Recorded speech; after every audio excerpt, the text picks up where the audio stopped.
অনুব্রত মণ্ডলের গড়ে থাবা নওশাদ সিদ্দিকী।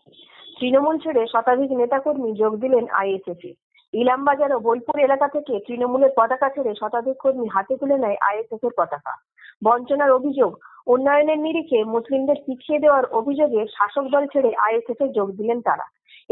ঘুষিয়া অঞ্চল আর পরাঞ্চক অঞ্চল থেকে পুরো তৃণমূল ছেড়ে আইএসএফে আমাদের জয়েন করলো। নওশাদ ভাইয়ের হাত ধরে এরা জয়েন করছে এবং বোলপুর বিধানসভার মনিসুর রহমানের হাত ধরে এরা জয়েন করছে। আমরা দিচ্ছি, এতে আমাদের মুসলিমদের প্রচণ্ড ক্ষতি এবং জনগণ সাধারণ মানুষের প্রচণ্ড অসুবিধা হচ্ছে। সেক্ষেত্রে আমরা আগামী দিনে নওশাদ ভাইজানের সঙ্গে একত্রিত হয়ে আমরা দলকে এগিয়ে নিতে চাই এবং সাধারণ মানুষের কাছে থাকতে চাই। এর ফলে বীরভূমে ধীরে ধীরে শক্তিশালী হচ্ছে আইএসএফ। রাজনৈতিক বিশ্লেষকরা বলছেন, যোগদানকারী কর্মীরা বুথ স্তরের হলেও তৃণমূলের কাছে বড় ধাক্কা, তাও অনুব্রত মণ্ডলের বীরভূম জেলায়। সংগঠন মজবুত ও ভোটের সময় মানুষের কাছে দলের গুরুত্ব তুলে ধরতে আসল দায়িত্ব পালন করে থাকেন বুথ স্তরের নেতাকর্মীরা। তৃণমূলের সেই জায়গাতেই ধস নামানো নওশাদ সিদ্দিকীর আইএসএফ এর বক্তব্য, বীরভূম জেলায় তৃণমূলের নেতাকর্মীরা কেউ সুরক্ষিত নয়।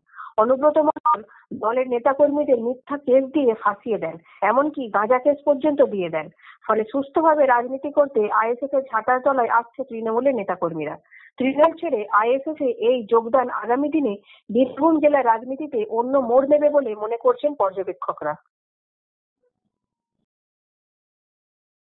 আরও আপডেট পেতে সাবস্ক্রাইব করুন বিডি নিউজ।